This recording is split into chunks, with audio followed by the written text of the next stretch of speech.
Shalom, shalom, j'espère que vous allez bien, que vous avez passé de très belles fêtes de Pessah, que vous avez bien repris le travail, le retour. On est dans une période très importante. On vient de sortir de Pessah, mais on compte le Homer jusqu'à l'ascension vers Shavuot, Bezrat Hashem. Et on vient de rentrer, donc je vous souhaite déjà Shabbat Shalom et bien sûr Rosh Chodesh Tov Iyar. Donc on vient de rentrer dans un nouveau mois, un mois qui est extrêmement important. Ce mois-ci est un mois spécifique parce que dans l'anacronyme de Iyar, en fait, on a tout simplement Ani Hashem Rofecha, donc Aleph Ani, les deux Yud Hashem Resh Rofecha. Je suis Dieu ton guérisseur, c'est le Dieu de la guérison, à la fois de la santé, de la parnassa, etc. Le Dieu de la réconciliation, le Dieu également, Akadosh Baruch Hu, le Dieu de, c'est notre Dieu total, mais c'est aussi la question d'être guérisseur dans le sens où tous les mots Bezrat Hashem sont annulés et pour amener vers que de la joie, du bonheur et de la santé.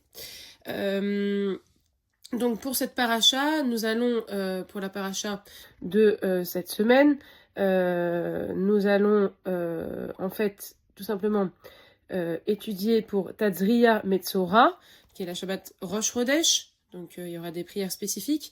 On va comprendre que des fois il faut s'éloigner pour mieux se retrouver. En effet, des fois à la distance, le silence sont essentiels pour ne pas être aveuglé par une habitude, par une routine, par certains défauts, pour pouvoir toujours apprécier l'événement ou la personne qui est en face de nous. Je dédie ce cours à la Refoua Shelema de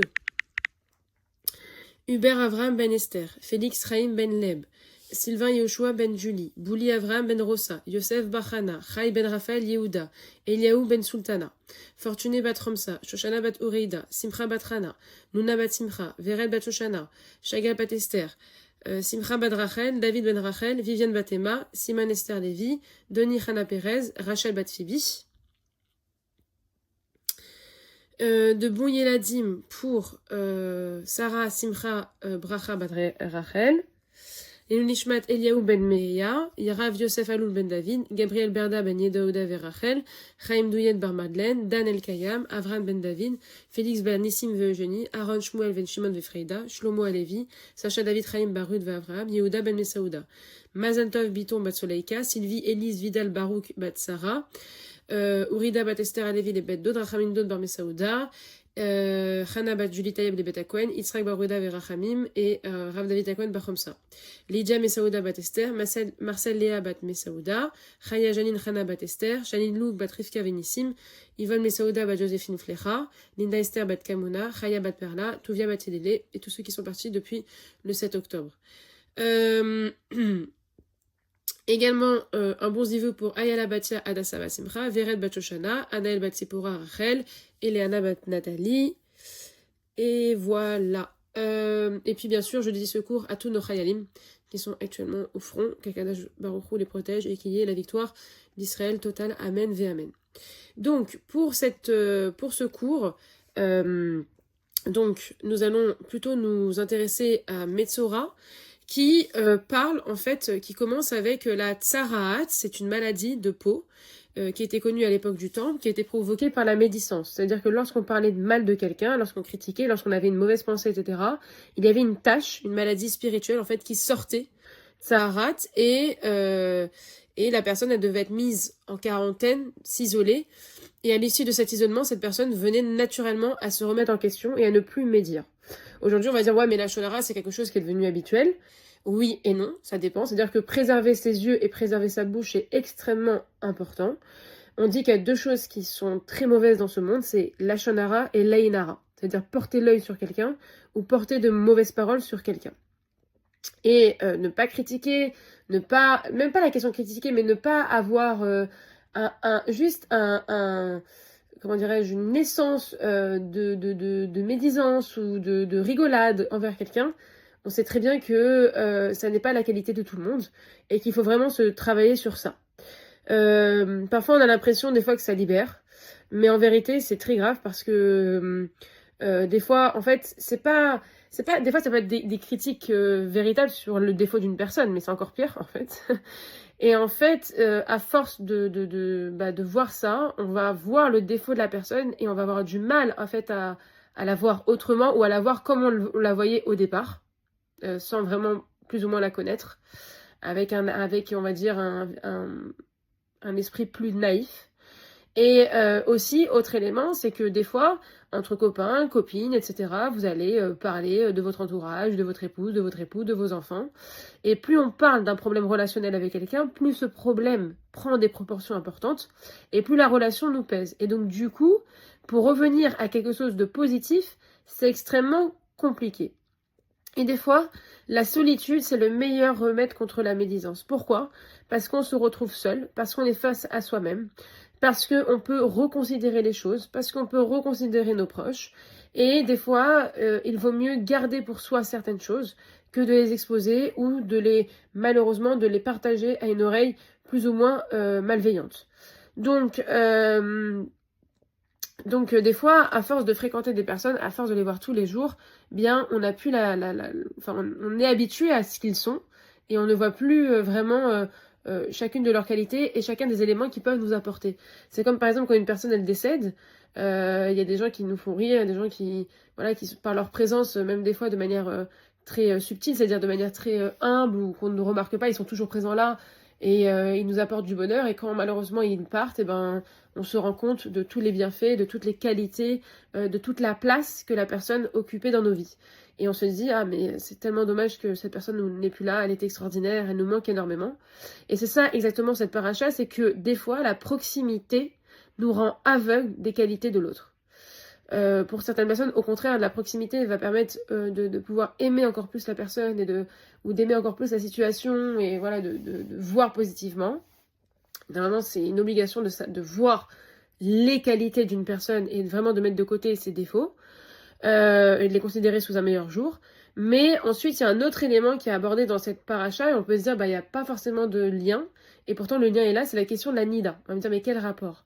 C'est qu'en fait, le Talmud nous explique que Dieu a créé la nida parce que c'est justement pour ne pas être marqué par une animalité entre l'homme et la femme. Et que justement, l'homme ne s'habitue pas à sa femme et ne finit pas par s'en lasser, et inversement. Et la Torah a dit de compter les 7 jours pour que la femme devienne désirable comme le soir de son mariage, et que l'homme redevient désirable comme le soir de son mariage. C'est-à-dire que lorsque on s'habitue à quelque chose, vraiment ça devient une routine, et ça devient très pesant, et c'est extrêmement compliqué. Lorsqu'on vit côte à côte en tant que mari et femme, c'est compliqué demander à n'importe quel couple. Alors, il y en a qui vont dire, nous on s'aime comme au premier jour, certes, mais je pense que comme au premier jour, la première fois où ils sont vus, et les nombres d'années qu'il y a de mariage, il y a quand même eu quelques altérations, ou quelques échanges un peu houleux, où certains défauts se sont plus révélés qu'au début. C'est normal, puisqu'on apprend à plus connaître la personne. Mais des fois, malheureusement, ça peut prendre des proportions insurmontables par manque de communication, par manque de respect, par ego, etc., etc. Et des fois, il y a plein de couples qui se séparent ou qui prennent un laps de temps pour réfléchir, etc. et se concentrer sur autre chose que les défauts. Et en fait, ce manque-là fait que lorsqu'on retrouve la personne, il y a en fait une atmosphère qui est différente. Un goût qui est bien meilleur. C'est comme là avec Pessar. Ceux qui étaient en Israël, il y a des pizzas mais de matzot, mais par exemple, vous êtes en France, vous êtes en pleine Pessar, vous passez à côté d'une pizzeria qui est Hametz, vous sentez l'odeur du Hametz, même s'il ne faut pas le sentir, vous le sentez quand même. Et bizarrement, l'odeur du Hametz n'a pas la même odeur que d'habitude. Et que quand vous allez retrouver lors de la Mimouna un bout de pizza, des pâtes, ou quoi, d'un coup, le goût n'est pas le même. Et vraiment, comme après Tisha B'Av, par exemple, quand on retrouve le goût de la viande, ou quand on écoute de la musique après Lag BaOmer, d'un coup, on a l'impression que, comme on a été en manque pendant tant de jours, 8 jours, 1 mois, etc., les choses sont complètement... comment dirais-je, on n'a plus l'habitude, et lorsqu'on retrouve l'élément, on a l'impression que c'est 10 fois, 30 fois le goût ou la sensation. Donc des fois, la période de restriction permet d'élever quelque chose dans une dimension extraordinaire. Et justement, lorsqu'un couple se retrouve, l'amour est au rendez-vous, c'est le point d'orgue du couple juif, c'est l'amour, avant tout, l'amour avec un grand A, savoir apprécier la personne, savoir respecter la personne, mais aimer la personne, c'est ça le but, parce que, en fait, le moment où il y a ce partage d'amour, c'est le maximum, c'est ce qu'il y a de plus beau, finalement. Mais cela ne doit pas être altéré par des disputes ou par des incompréhensions. Et ça permet aussi de reconstruire l'estime de l'autre, cette estime qu'on avait avec les yeux pétillants au moment de la choupa. Et donc aujourd'hui, la tsaharat n'existe plus, et les lois ne sont plus applicables telles quelles, mais il faut savoir prendre du recul et se dire, est-ce que je suis pas en train d'exagérer les défauts de l'autre? Est-ce que parce que c'est pas mon ego qui est en train de parler, ou parce que je suis blessée? Et puis un jour, que Dieu m'en préserve, c'est la personne avec qui il se monde, est-ce que je veux pas regretter les actions, les paroles que j'ai pu avoir envers elle? Et comme disait David Ameller, l'irot tov netzor leshonecha meera. De voir le bien chez l'autre, c'est ce qui nous protège de dire de la médisance. C'est-à-dire que des fois, lorsqu'on a envie de critiquer une personne, lorsqu'on a envie de lui envoyer un petit punchline, lorsqu'on a, voilà, on est tenté que quelqu'un est en train de parler de la personne, on est tenté de dire quelque chose, essaye de voir la personne sous son meilleur jour, essaye de voir pourquoi tu l'apprécies vraiment.